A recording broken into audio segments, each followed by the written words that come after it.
구약성경 412쪽 사무엘상 3장 10절로 14절 말씀 제가 받들어 읽겠습니다.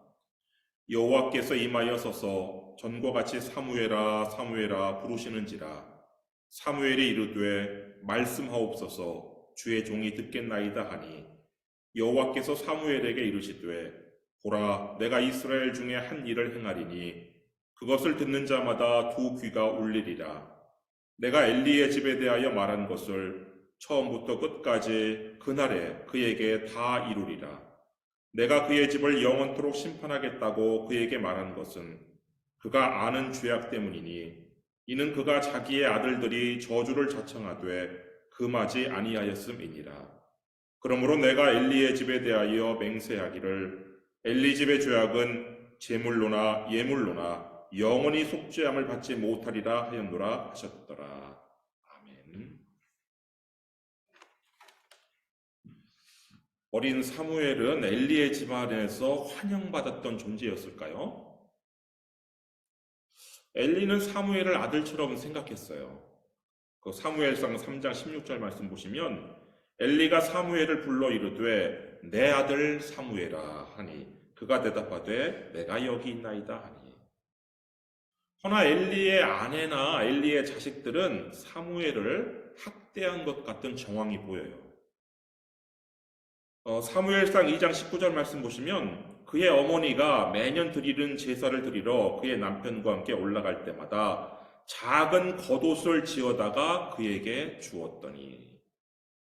여러분, 엘리의 아내가 어린 사무엘에게 맞는 옷을 잘 입혔으면 왜 한나가 매년 작은 겉옷을 지어다가 사무엘에게 주었을까요? 또한 결정적인 증거는 사무엘은 집에서 자지 못했다는 거예요. 그 사무엘상 3장 3절 말씀만 보시면 하나님의 등불은 아직 꺼지지 아니하였으며 사무엘은 하나님의 궤에 있는 여호와의 전 안에 누웠더니. 여러분, 지금 아이 사무엘이 누워있는 곳이 어디예요? 하나님의 궤, 법궤가 있는 지성소에 누웠어요. 여러분, 지성소가 아무나 들어갈 수 있는 곳이에요? 대제사장만 들어갈 수 있는 곳이에요.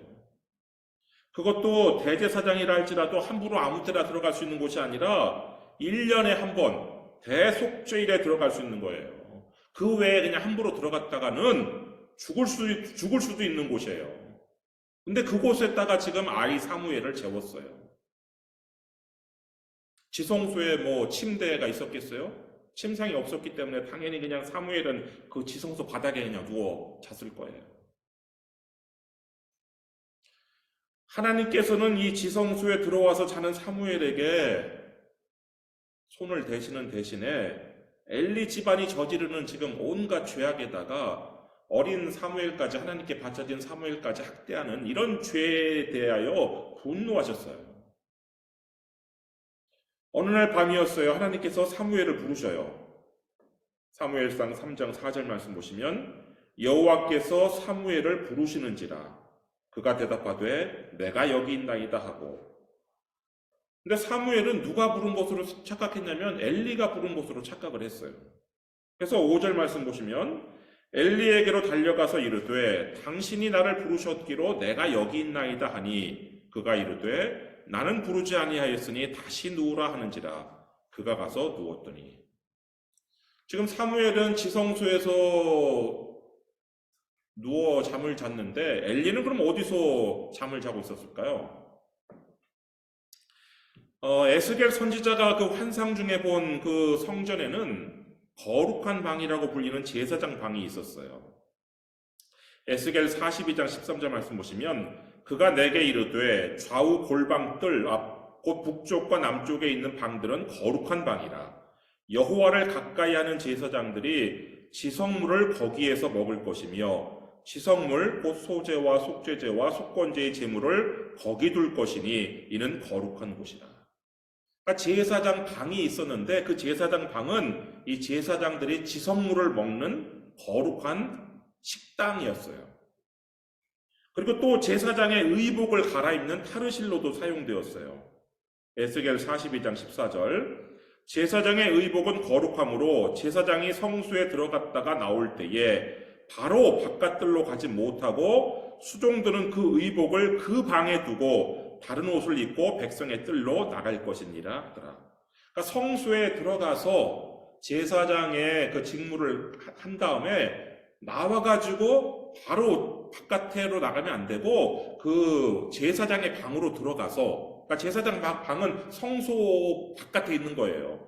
제사장 방에 들어가서 거기서 옷을 갈아입고 일반 옷을 입고 나가야 되는 거예요. 그러니까 이렇게 타르실로도 사용되었어요. 이와 같이 실로 성전에도 성막에는 없었던 제사장의 방이 하나 있었고 성소 바깥에 엘리는 그 방을 식당과 타르실뿐 아니라 침소로도 지금 사용한 거예요. 그래서 이 지성소에 누워있던 사무엘이 성소로 바깥으로 나와서 그 제사장 방에 있는 엘리에게, 누워있는 엘리에게 달려간 거예요. 근데 엘리는 나는 널 부른 적이 없으니까 도로 가서 누워라 이렇게 얘기하죠. 사무엘은 다시 지성소에 가서 누웠어요. 근데 이제 하나님께서 두 번째 사무엘을 부르세요. 6절 말씀 보시면 사무엘상 3장 6절 여호와께서 다시 사무엘을 부르시는지라 사무엘이 일어나 엘리에게로 가서 이르되 당신이 나를 부르셨기로 내가 여기 있나이다 하니 그가 대답하되 내 아들아 내가 부르지 아니하였으니 다시 누우라 하니라. 사무엘은 또 두 번째 엘리에게 갔다가 내가 잘못 들었나 하고 또 돌아왔어요. 하나님께서 세 번째 사무엘을 부르셔요. 8절 여호와께서 세 번째 사무엘을 부르시는지라 그가 일어나 엘리에게로 가서 이르되 당신이 나를 부르셨기로 내가 여기 있나이다 하니 엘리가 여호와께서 이 아이를 부르신 줄을 깨닫고 세 번이나 그 사무엘이 불렀냐고 하면서 이 엘리 제사장한테 제사장의 방에 오니까 엘리가 이거는 하나님께서 저 아이 사무엘을 부르시는구나 하는 것을 그제야 깨달았어요. 그래서 이 사무엘에게 하나님의 부르심에 응답하는 방법을 가르쳐줘요. 9절 말씀 보시면 엘리가 사무엘에게 이르되 가서 누웠다가 그가 너를 부르시거든 네가 말하기를 여호와여 말씀하옵소서 주의 종이 듣겠나이다 하라 하니 이에 사무엘이 가서 자기 처소에 누우니라. 그러니까 이제 하나님께서 네 번째는 아예 사무엘의 곁에 서서 사무엘아 사무엘아라고 부르셨어요. 10절 말씀 보시면 여호와께서 임하여 서서 전과 같이 사무엘아 사무엘아 부르시는지라 사무엘이 이르되 말씀하옵소서 주의 종이 듣겠나이다 하니 네 번째는 사무엘이 엘리가 가르쳐 준 대로 하나님 앞에 응답을 해요. 그런데 엘리가 가르쳐 준 것과 이 사무엘의 이 말 사이에 차이가 좀 있어요. 엘리는 여호와여 말씀하옵소서 주의 종이 듣겠나이다 이렇게 해라 이렇게 가르쳐 줬는데 사무엘은 여호와여를 빼고 말씀하옵소서 주의 종이 듣겠나이다 이렇게 대답을 해요. 여호와라는 하나님의 이름을 감히 부르지 못한 것이에요. 그러니까 사무엘이 지금 어리지만 얼마나 하나님을 존중하고 하나님을 공경하였는지 엿볼 수 있는 대목이란 말이에요. 그러자 하나님께서는 이 사무엘에게 장차 하시려는 일을 장래 일을 알려주셔요. 11절 여호와께서 사무엘에게 이르시되 보라 내가 이스라엘 중에 한 일을 행하리니 그것을 듣는 자마다 두 귀가 울리리라. 하나님께서 하시는 일이 하실 일이 얼마나 두려운 일인지 그것을 듣는 사람마다 무서워서 귀까지 멍멍해지고 가슴이 내려앉는다는 거예요. 근데 그 일이 어떤 일이냐? 엘리의 집에 임할 심판이에요. 12절 내가 엘리의 집에 대하여 말한 것을 처음부터 끝까지 그날에 그에게 다 이루리라. 하나님께서요 엘리의 집에 대하여 이미 심판을 말씀하셨어요. 근데 그것을 이제 그날에 하나님의 심판의 날에 그게 미래죠. 과거에 하나님께서 말씀하신 그 심판을 이제 하나님께서 작정하신 예정하신 그날에 미래의 그날에 이루게 하시겠다는 거예요. 근데 그것을 듣는 모든 사람들이 다 무서워서 벌벌 떨 거라는 거예요. 그런데 과거에 하나님께서 이 엘리의 집에 대하여 말한 것이 어디에 나오느냐? 사무엘상 2장 27절로 36절에 나와요. 하나님께서는 엘리가 회개하고 돌아오도록 하기 위해서 먼저 하나님의 사람을 엘리에게 파송하셨어요. 대제사장이고 사사였어도 하나님의 사람의 음성을 들어야 되는 거예요. 사무엘상 2장 27절 말씀 보시면 하나님의 사람이 엘리에게 와서 그에게 이르되 여호와의 말씀에 너희 조상의 집이 애굽에서 바로의 집에 속하였을 때에 내가 그들에게 나타나지 아니하였느냐, 이렇게 시작을 해요. 그러면서 이 하나님의 사람은 엘리를 책망을 해요. 사무엘상 2장 29절 말씀 보시면 너희는 어찌하여 내가 내 처소에서 명령한 내 제물과 예물을 밟으며 내 아들들을 나보다 더 중히 여기어 내 백성 이스라엘이 드리는 가장 좋은 것으로 너희들을 살찌게 하느냐. 근데 그 책망 가운데 너희라는 복수를 사용하셔요. 이거는 엘리뿐만 아니라 엘리의 아내까지 함께 질책하신 것인데, 이 엘리 부부는요 하나님보다 자식들을 더 소중하게 여겼어요. 그래서 이스라엘이 하나님께 돌아와서 하나님께 바친 모든 제물 가운데 하나님께 드려야 될 가장 좋은 것들만을 골라다가 자식들을 살찌웠어요. 그런 부모의 행태를 보고 자란 이 엘리의 자식들이 나중에 하나님의 제사를 멸시하고 제멋대로 한 것은 어쩌면 당연한 것이에요. 하나님의 사람은요 엘리의 집에 대해서 여러 심판을 선포하세요.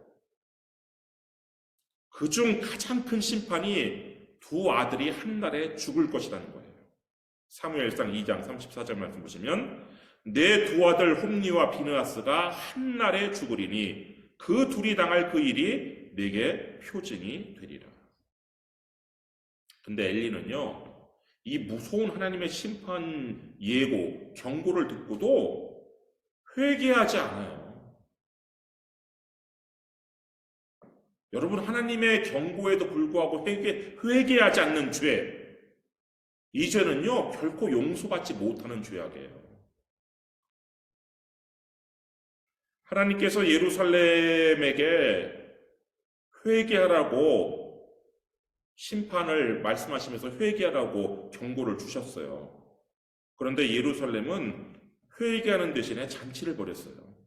이사야 22장 12절로 14절 말씀 보시면 그 날에 주 만군의 여호와께서 명령하사 통곡하며 애곡하며 머리털을 뜯으며 굵은 배를 띠라 하셨거늘 너희가 기뻐하며 즐거워하여 소를 죽이고 양을 잡아 고기를 먹고 포도주를 마시면서 내일 죽으리니 먹고 마시자 하는도다. 만군의 여호와께서 친히 내 귀에 들려 이르시되 진실로 이 죄악은 너희가 죽기까지 용서하지 못하리라 하셨느니라. 주 만군의 여호와의 말씀입니다. 여러분, 용서받지 못할 죄는 없다라고 우리가 흔히 알고 있어요. 하나님 앞에. 그러나 용서받지 못하는 죄가 있는데 그것이 어떤 죄냐? 회개하라는 하나님의 명령을 무시하고 회개하지 않는 죄예요. 결국 이 회개하지 않는 죄를 지은 예루살렘은 용서받지 못하고 성전이 있음에도 불구하고 멸망을 당하였어요. 반면에 니느웨는요 회개함으로 용서를 받았어요. 요나는요 니느웨에 대한 하나님의 심판을 선포해요. 요나서 3장 4절 말씀 보시면 요나가 그 성읍에 들어가서 하루 동안 다니며 외쳐 이르되 40일이 지나면 니느웨가 무너지리라 하였더니, 요나는요 이 니느웨가 사실 하나님의 심판을 받기 원했어요. 그래서 사실 40일 지나면 니느웨가 무너지니까 너희들 회개하라, 이렇게 회개하라는 요구도 하지 않았어요. 그냥 어쩔 수 없이 하나님께서 그냥 시켰으니까 이 니느웨에 가서 심판은 선포하지만 속마음으로는 니느웨가 정말 하나님의 심판받아갖고 멸망하기를 바랬기 때문에 회개하라고 촉구도 안 했어요.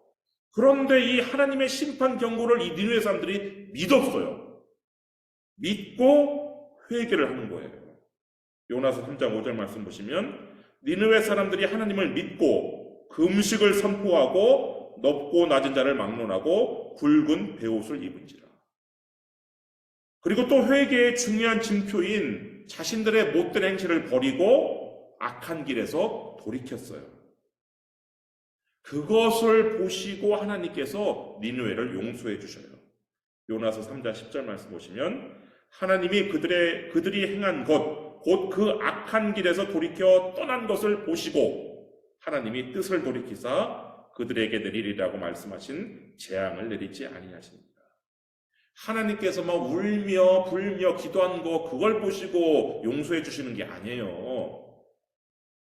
아무리 울고 불고 기도해도 악한 길에서 돌이켜 떠나지 아니한다면 하나님께서 용서를 하지 않으셔요. 왜? 그건 가짜 회개니까. 진짜 회개는 회개에 합당한 열매를 맺어야 되는 거예요. 회개에 합당한 증표가 있어야 되는 거예요. 그 증표가 뭐예요? 지금까지 했던 못된 행실들 그걸 다 버리고 악한 길에서 돌이켜 떠나야 되는 거란 말이에요. 여러분, 하나님께서는요 심판하시기로 작정하셨어도 회개하고 회개에 합당한 열매를 맺으면 용서해 주신단 말이에요. 엘리의 집에 심판을 작정하셨어도 회개하고 다시 그런 예배를 멸시하는 죄를 짓지 않고 하나님께 돌아왔다면 하나님께서 용서해 주셨을 거예요. 그런데 이 엘리 집안은 회개하지 않아요. 하나님께서는 이 회개하지 않는 엘리와 그 가족에게 당장 재앙과 저주를 내리는 대신에 다시 한번 기회를 주신 것이 바로 오늘 본문이에요. 그래, 이 대제사장이자 이 사사인 엘리는 그 하나님의 사람, 이름도 없고 빛도 없는 어디서 하나님의 사람이 와가지고 전한 하나님의 심판 경고는 무시했을 수 있어요. 그렇지만 자신이 아들처럼 생각하는 사무엘이 그것도 지성소에서 하나님의 음성을 들었다면 그거는 믿겠지라고 하면서 다시 한번 엘리의 집에 대해서 심판을 경고하시면서 재차 회개를 촉구하신 거란 말이에요. 하나님께서는 이 엘리 집안의 죄가 어떤 성질의 죄인지 말씀을 해주시는데 엘리 집안이 저지른 죄는 영원히 속죄함을 받지 못하는 죄악이라고 말씀하셔요. 14절 말씀 보시면 그러므로 내가 엘리의 집에 대하여 맹세하기를 엘리 집의 죄악은 제물로나 예물로나 영원히 속죄함을 받지 못하리라 하였노라 하셨더라. 여러분, 영영 용서받지 못하는 죄악이 뭐예요? 아까 말씀드린 것처럼 회개하지 않는 죄. 심판 경고에도 불구하고도 회개하지 않는 죄, 용서받지 못하지만 그것 외에 또 하나가 있는데 바로 무엇이냐? 성령을 모독하고 하나님을 모독하는 죄예요. 마가복음 3장 29절 말씀 보시면 누구든지 성령을 모독하는 자는 영원히 사하심을 얻지 못하고 영원한 죄가 되느니라 하시니. 하나님을 모독하는 죄는요, 영원히 용서받지 못하는 죄예요. 엘리의 자식들은 하나님의 제사를 멸시함으로 하나님을 모독했을 뿐만 아니라 하나님의 여인들에게 성폭력을 가함으로 하나님을 모독했어요. 엘리의 자식들은 그 회막문에서 수종드는 여인들이 있었어요. 그들은 아마 대개 레위 지파의 여인들이었을 건데 그 여인들하고 동침을 했어요. 근데 그 동침한 죄는 간음죄보다는 제사장이라는 위치를 이용한 위력에 의한 성폭력으로 볼 수 있어요. 회막문에서 수종드는 그 여인들은 레위 지파의 여인들인데 이 제사장과 레위인의 관계는요, 상하 관계예요. 상하 관계. 그러니까 이 홈리와 비느하스는 제사장이라는 우월한 지위를 이용해서 이 레위 여인들에게 일종의 성상납을 요구한 것으로 보이는 거예요. 이런 짓거리가 바로 하나님을 모독하는 죄고, 이 하나님을 모독하는 죄는 영원히 용서받지 못하는 죄예요. 사실 엘리는 이 자식들이 저주를 자청하는 이런 죄를 저지른 것을 인지하고 있었어요. 사무엘상 2장 22절 말씀 보시면 엘리가 매우 늙었더니 그의 아들들이 온 이스라엘에게 행한 모든 일과 회막문에서 수종드는 여인들과 동침하였음을 듣고. 여러분, 엘리가 제사장이지만 사사였어요. 사사라는 게 뭐예요? 하나님의 규례대로 재판에서 공의를 세우는 자리가 바로 사사예요. 물론 전쟁 때에는 나가서 싸우는 일도 사사지만 평시에는 사사는 공정한 하나님의 재판관으로서 이스라엘 공동체의 정의와 공의를 세우는 것이 사사란 말이에요. 그런데 지금 엘리는 이 홈리와 비느하스가 이런 중죄를 지었음에도 불구하고 처벌은 고소하고 재판에 회부하지도 않아요. 그저 그냥 훈계 몇 마디, 그게 그 엘리와 비느하스가 받은 처분의 전부예요. 사무엘상 2장 23절 24절 말씀 보시면 그들에게 이르되 너희가 어찌하여 이런 일을 하느냐, 내가 너희의 악행을 이 모든 백성에게서 듣노라. 내 아들들아, 그리하지 말라. 내게 들리는 소문이 좋지 아니하니라. 너희가 여호와의 백성으로 범죄하게 하는도다. 지금 이게 말이나 되는 처사입니까? 어렸을 때, 엘리 자식들이 어렸을 때 책망해야 될 때는 책망하지 않고 있다가 이제 중보를 받아야 될 죄를 지었으니까 그제서야 내 아들들아 그리하지 말라. 이게 지금 뭐 하는 것이냐고요. 이건 뭐 아버지의 직무를 유기한 것뿐만 아니라 사사의 직무를 유기한 것이죠. 이런 엘리는 첫 번째 하나님의 경고도 무시했지만 이제 사무엘을 통한 하나님의 경고도 무시해요. 회개하지 않아요. 사무엘상 3장 18절 말씀 보시면 사무엘이 그것을 그에게 자세히 말하고 조금도 숨기지 아니하니 그가 이르되 이는 여호와이시니 선하신 대로 하실 것이니라 하니라. 이 사무엘이 밤에 들었던 그 하나님의 그 무서운 말씀을 이 엘리에게 다 얘기했어요. 하나도 숨기지 않고. 그런데 엘리의 반응이 뭐예요? 하나님께서 선한 일을 하실 것이다. 이런 반응이에요. 다윗은요, 나단 선지자가 와서 다윗에게 하나님의 심판 경고를 했을 때 그냥 그 자리에서 무릎 꿇고 옷을 찢고 죄를 뒤집어 쓰고 회개했단 말이에요. 근데 엘리는 하나님께서 선한 일을 하실 것이다. 어쩌면 엘리는요, 대제사장이자 사사로서 내가 이스라엘의 종교적 부흥과 국가적 부흥을 가져왔는데 나를 하나님께서 심판하시는 것은 선한 일이 아니겠지. 이런 식으로 생각했는지도 모르겠어요.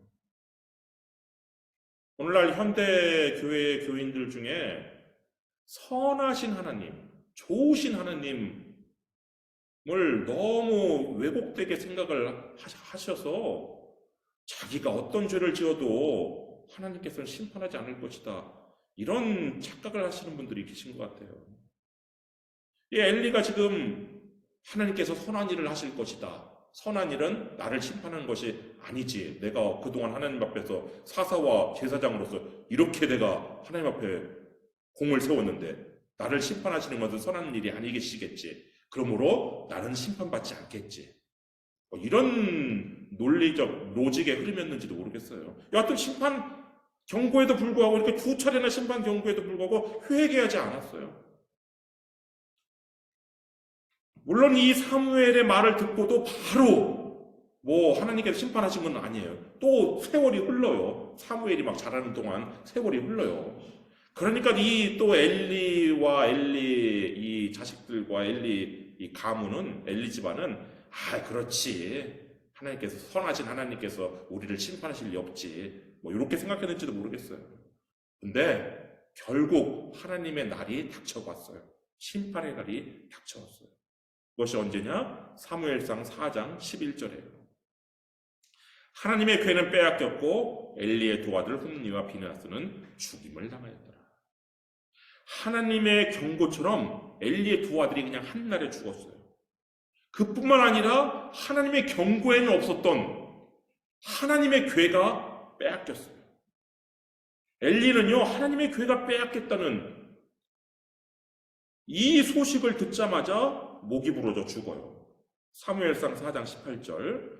하나님의 괴를 말할 때에 엘리가 자기 의자에서 뒤로 넘어져 문 곁에서 목이 부러져 죽었으니 나이가 많고 비대한 까닭이라. 그가 이스라엘의 사사가 된 지 40년이었더라. 사사 엘리가 죽었어요. 그것뿐만 아니라 엘리의 며느리도 출산하다가 죽어요. 사무엘상 4장 19절 20절 말씀 보시면 그의 며느리인 비느하스의 아내가 임신하여 해산 때가 가까웠더니 하나님의 괴를 빼앗긴 것과 그의 시아버지와 남편이 죽은 소식을 듣고 갑자기 아파서 몸을 구부려 해산하고 죽어갈 때에 결국 출산은 했어요. 아들은 낳았는데 결국 출산 중에 죽었어요. 여러분, 회개하지 않으면 이렇게 온 집안이 망하는 거예요. 경고를 듣고도 회개하지 않는 죄, 하나님의 심판 경고를 듣고도 하나님은 선하신 하나님인데, 좋으신 하나님인데 이런 얘기해가면서 회개하지 않는 죄는요, 하나님을 모독하는 죄처럼 속죄함을 받지 못하는 죄악이에요. 여러분, 일평생 이런 속죄함을 받지 못하는 죄, 이런 죄에 짓지 않기를 주님의 이름으로 축원합니다. 기도하겠습니다.